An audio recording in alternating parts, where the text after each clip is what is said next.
और इसकी क्या इम्प्लिकेशंस पाकिस्तान पे हो सकती हैं। कश्मीर के ऊपर तो हमने इम्प्लिकेशंस देख ली हैं कि कश्मीर तो वो उन्होंने निगलेक्ट कर दिया, ख़त्म कर दिया। For them Kashmir is not an issue. अगर फ़लस्तीनियों के 14,000 मार सकते हैं, ठीक है, एक महीने में इजरायली मार सकते हैं, तो इंडिया अगर कुछ ऐसा, इंडिया के साथ हमारी जंग होती है तो मुस्लिम वर्ल्ड क्या करेगी? कख भी नहीं करेगी। सो इन चीज़ों को हम कैलकुलेट, जारी बात है, रोते ही चले आ रहे हैं ना 75 साल से, तो अगले 75 साल तक और रोते रहिए, कोई फ़र्क नहीं पड़ेगा। कि दुनिया बार बार मुसलमानों को मार रही है। पहले 100-150 साल में मारती थी, अब हर 20-25 साल में मारना शुरू कर दिया। अब तो हर 5 साल में कहीं ना कहीं मुसलमान पिट रहा है।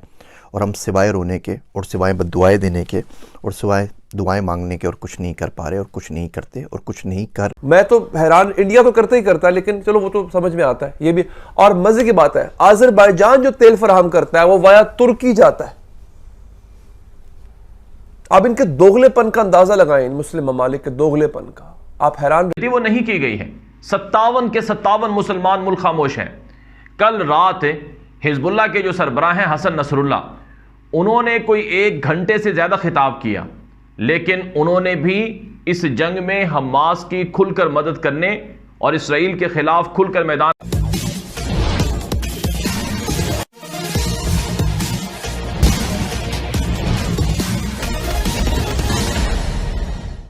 फिलिस्तीन हमास युद्ध से सबसे डरा डरा पाकिस्तान दिख रहा है, क्योंकि पाकिस्तानी मीडिया में चर्चा हो रही है कि जिस तरह इजराइल गाजा पट्टी को अपने में शामिल करने जा रहा है और कोई भी मुस्लिम देश उसका विरोध नहीं कर रहा है, अब वैसा ही भारत भी पीओके का करेगा और कोई मुस्लिम देश पाकिस्तान के पक्ष में खड़े नहीं दिखेंगे। पाकिस्तान के डर की कहानी आइए सुनते हैं। लेकिन इंडिया हर ग्लोबल इवेंट के अंदर अपनी प्रेजेंस को बढ़ाते जा रहा है। हर ग्लोबल इवेंट के अंदर आप उस इवेंट का नाम लें and see how India is. Even आप कोविड को देख लें तो उन्होंने कहा जी वी आर वर्ल्ड फैक्ट्री, हमने इतनी वो दिया, हमने इतनी वैक्सीन दी, हमने इतने मुल्कों को दी। चाइना कहता है हमने दी, इंडिया कहता है हमने भी दी, अमेरिका कहता है हमने भी दी, यूरोप कहता है हमने भी दी। सो वो जितने भी मेन प्लेयर हैं वो उनके साथ खड़े हुए हैं।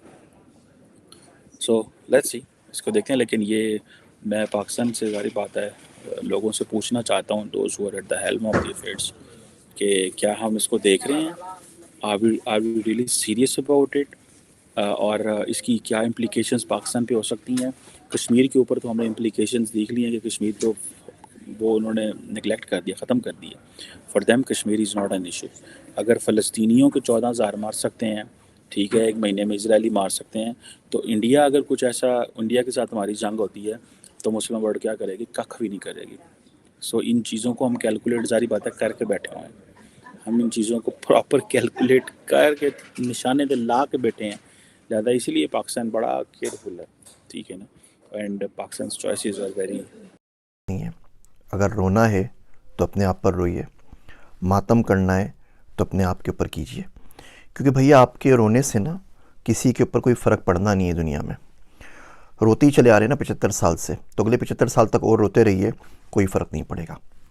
कि दुनिया बार बार मुसलमानों को मार रही है। पहले 100-150 साल में मारती थी, अब हर 20-25 साल में मारना शुरू कर दिया। अब तो हर 5 साल में कहीं ना कहीं मुसलमान पिट रहा है। और हम सिवाय रोने के और सिवाय बद्दुआएं देने के और सिवाय दुआएं मांगने के और कुछ नहीं कर पा रहे, और कुछ नहीं करते, और कुछ नहीं कर। पाकिस्तान में आप बताइए ना किसका आपने बयान सुना है? कोई एक्स चीफ हो जिनका आपने बयान सुना हो, कोई एक्स प्राइम मिनिस्टर हो जिनका बयान सुना हो, कोई एक्स प्रेसिडेंट हो जिनका बयान सुना हो, कोई डिफेंस एनालिस्ट हो जिनका बयान सुना हो। ये सारे के सारे कहाँ चले गए? इस्लामिक फोर्स बनाई थी ना पूरी की पूरी, जिसको हम लोग चेयर कर रहे थे, वो किधर गए इस्लामिक फोर्स? उनका कोई बयान सुना है आपने आज तक? सिवाय छोटी सी लफ्ज़ी के 1-2 घिसे पिटे बयानात के हम कुछ नहीं कर पाते।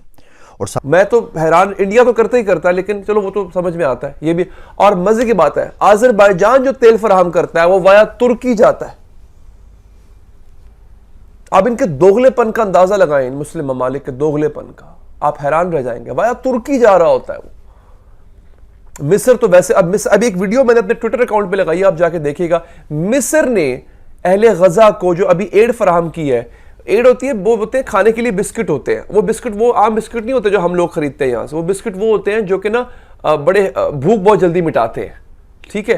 वो खास बिस्किट होते हैं, एक्सपायर्ड, जिनकी एक्सपायरी डेट आ चुकी थी, वो बिस्किट्स दिए मिस्र वालों ने, अहले मिस्र ने, इनको मिस्र गवर्नमेंट ने।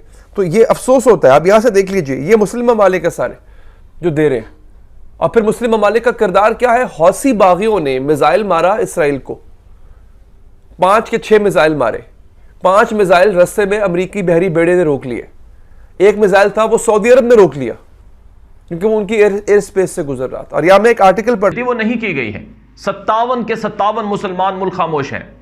कल रात हिजबुल्लाह के जो सरबराह हैं हसन नसरुल्ला, उन्होंने कोई 1 घंटे से ज्यादा खिताब किया, लेकिन उन्होंने भी इस जंग में हमास की खुलकर मदद करने और इसराइल के खिलाफ खुलकर मैदान में आने से इनकार कर दिया। अब इसराइल की हुकूमत और मीडिया के लोग जश्न मना रहे हैं कि हिजबुल्लाह तो कह रहा था कि हम जंग में दाखिल होंगे और अपनी फौजें इसराइल के खिलाफ वो इसराइल में उतार देंगे, लेकिन उन्होंने नहीं उतारा तो अच्छा हुआ। अरब मीडिया कह रहा है कि हिजबुल्लाह के सरबराह हसन नसरुल्लाह के बयान के बाद जो 3 हॉस्पिटल्स हैं उन पर बमबारी कर दी गई है। और यही नहीं, चाहे तुर्की हो, चाहे ईरान हो, चाहे अरब ममालिक हो, ये सब के सब खामोश हैं। तो अब अरब ममालिक के जो उलमाए किराम हैं, जो स्कॉलर्स हैं, जो मुजाहिदीन के खैरखा हैं, वो ये कह रहे हैं कि ए गज़ा के लोगों। और अब ये मसला चला हुआ है फ़लस्तीन का। अरब सब कुछ याद रखता है, तारीख़ सब कुछ याद रखती है, हम लोगों ने पढ़ना छोड़ दिया। तारीख़ याद ज़रूर रखिएगी कि 55 से ज़ायद इस्लामी मुल्क, 1.6 बिलियन से ज़्यादा मुसलमान, 22 से ज़्यादा अरब स्टेट्स, और गज़ा के अंदर पानी की एक बोतल नहीं पहुंचा सके। जब तक बड़े साहब परमिशन ना दें तब तक इजिप्ट अपनी बॉर्डर भी नहीं खोलता एड्स के लिए। बंदे वहाँ से निकल रहे थे, मारे जा रहे थे, उन्होंने अपनी बॉर्डर्स बंद कर दी कि जी हमारे पास नहीं आए, वहीं जाके मरें, जो कुछ करना है, यहाँ पे आने की ज़रूरत नहीं है। सिवाय बातों के, सिवाय लफ्फ़ाज़ी के हमें क्या मिला? लीबिया से क्या मिला? जॉर्डन से क्या मिला? कतर से क्या मिला? सऊदी अरब से क्या मिला? किसी से कुछ नहीं मिला। बोलने की हिम्मत नहीं है हम लोगों के अंदर। अब CNN के ऊपर चले जाइए, जितने इनके एक्स आर्मी चीफ़ हैं, जितने इनके डिफेंस एनालिस्ट हैं, सबके सब अपनी कहानियाँ गढ़ रहे हैं कि वार यूँ करनी चाहिए, ग्राउंड इन्वेजन ऐसे करना चाहिए, यूँ करेंगे तो इसराइल को नुकसान हो जाएगा, यूँ करेंगे तो फ़ायदा हो जाएगा। सबके इजराइल फिलिस्तीन युद्ध जब चालू हुआ और इजराइल चुन चुन कर हमास के आतंकियों को ठिकाने लगाने लगा, तब मुस्लिम दुनिया से ऐसी आवाज़ें आने लगा कि सभी 56 मुस्लिम दुनिया के देश इकट्ठे होकर इजराइल पर हमला करेंगे और इजराइल का नक्शा ही ख़त्म कर देंगे, इजराइल को इस दुनिया से ही मिटा देंगे। लेकिन उनकी आवाज़ें केवल गीदड़ भभकी ही शामिल हुई, क्योंकि स्थिति यह हो गई है कि फिलिस्तीन के गाजा पट्टी वाले इलाके से कोई निर्दोष व्यक्ति जो अपने बाल बच्चों को लेकर भागने की कोशिश करके दूसरे देशों में शरणार्थी के रूप में जाना चाहता है, और गाजा पट्टी से सीमाएं मिस्र की सटी हुई हैं। मिस्र मुस्लिम देश है, लेकिन वहाँ की सरकार ने कह दिया कि वे अपने यहाँ किसी भी शरणार्थी को आने नहीं देंगे। इसका मतलब कि इजराइल के आग में उन्होंने इन्हें भी झोंक दिया। हमास ने तो गलती की ही, हिमाकत की ही कि उन्होंने परिणाम का अंदाज़ा लगाए बिना इजराइल में घुस गए, और जब घुस गए उसके बाद इजराइल क्या करेगा उनको अंदाज़ा होना चाहिए था, लेकिन उन्होंने गलती की। फिर जो निर्दोष फिलिस्तीनी हैं वे अगर शरण लेना चाहते हैं तो मुस्लिम देश होते हुए मिस्र अपने दरवाजे बंद कर दिया है। यहाँ तक कि उसके बगल में जो भी मुस्लिम देश हैं, चाहे लेबनान हो या जॉर्डन हो, कोई भी एक भी फिलिस्तीनी को लेने के लिए तैयार नहीं है। 56 मुस्लिम देशों में से किसी के यहाँ से आवाज़ न आई कि वे शरणार्थियों को लेंगे। तो फिर केवल बात करने से, मीडिया पे आके और गीदड़ भभकी देने से उन बेचारों का जो निर्दोष है, हमास तो दोषी है, लेकिन वहाँ उनके साथ जौ के साथ जिस तरह खून पीसता है, निर्दोष भी पीसे जा रहे हैं। तो उन्हें तो मुस्लिम दुनिया के देशों को शरण देना चाहिए था, या फिर खुलकर इजराइल के साथ जंग करना चाहिए था। कोई भी तैयार नहीं।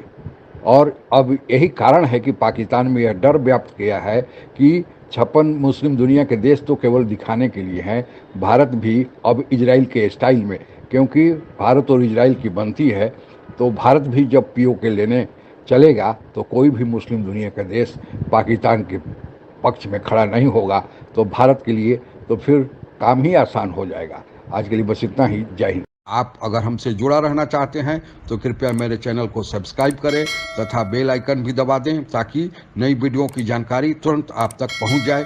धन्यवाद। जय हिंद।